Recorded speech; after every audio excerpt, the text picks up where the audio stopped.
What is up, YouTube? It's your boy Cody today. Long time no see. Sorry, I have been away for a little bit. I had some family stuff going on, and my birthday was last Saturday, so I decided to go out to town cruising the Demon for a little bit, screaming Demon, and then go out to the local cafe down here and get me some breakfast. It's always good to know a lot of people because I got free breakfast. That's good. And then one of my friends took me out Sunday and when I had some Chinese buffet, new little spot. It's pretty good. I like it. Anyway, I've got a video I'm gonna make today of a knife. I know I did a brief backstory a while back on this knife, but I'm gonna give you the full 100% transparency review on it. If you hear any more background noises, Cooper's outside. He'll probably be barking at everything. And then, like I said, laundry's going. Anyway, before I start the video, make sure you go over to Raw's Custom or Raw's Leather Works. He's in Comanche, Oklahoma. He does wallets and all that stuff. If I can figure out how to put the link in the description, I will. But he's on Facebook. Raw's, RALLS Leather Works. You'll probably be able to find him. He does wallets, koozies, stuff like that. Make sure you give him a follow on Facebook, contact him, tell him Cody sent you, and he'll make you some stuff.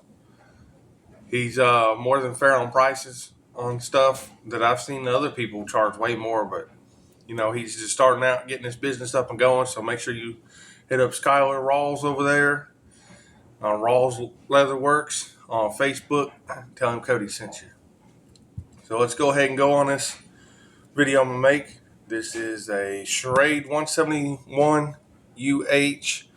My father bought this brand new in 1984. Had a lot of pitting. I had to do a lot of work on this knife. I put the L candle on it.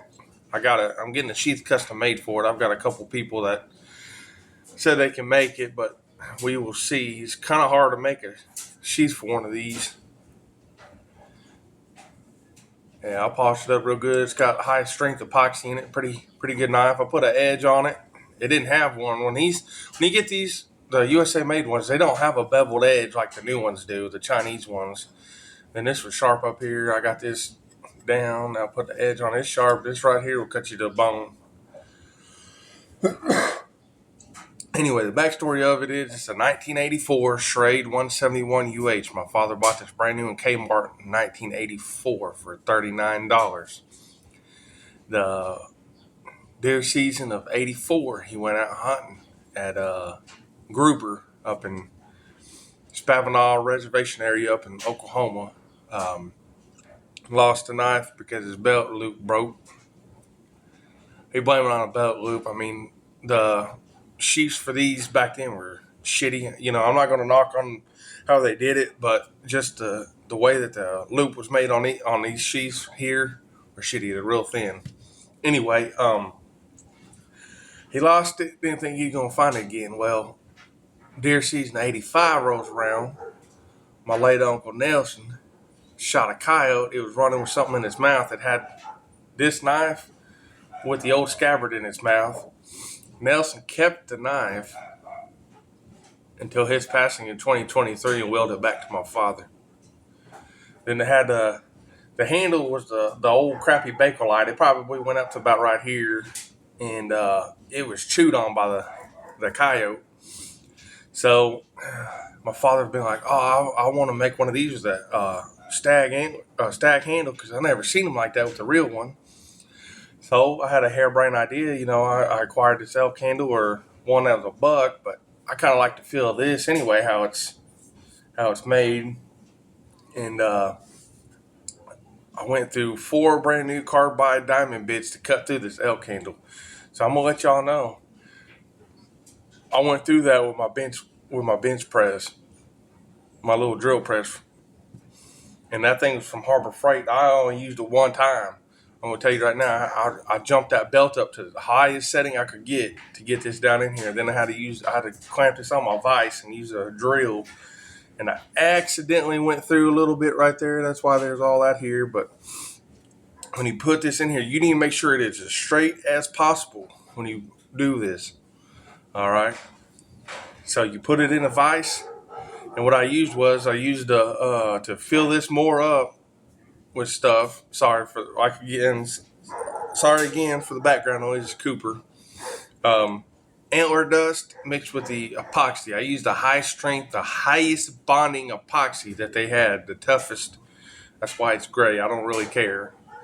Anyway, mix that in there with this, and then you dab it in there and run this blade up and down until this thing feels completely full and it leaks out like this is here.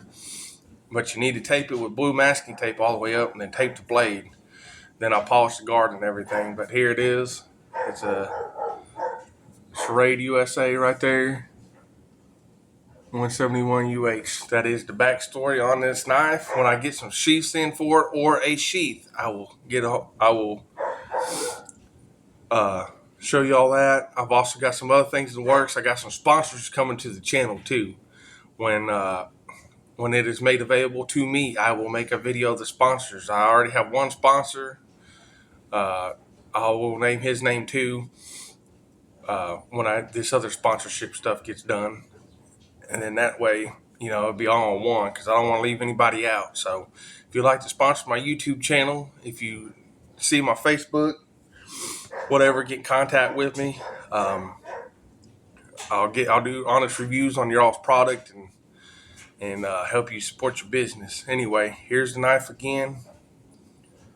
It's not hard to do one of these with a handle. I'm gonna go pawn shop, see if I can't find one of these without a sheath, and then I got a bigger deer antler over here I'm gonna put a handle on for myself, but this is my father's.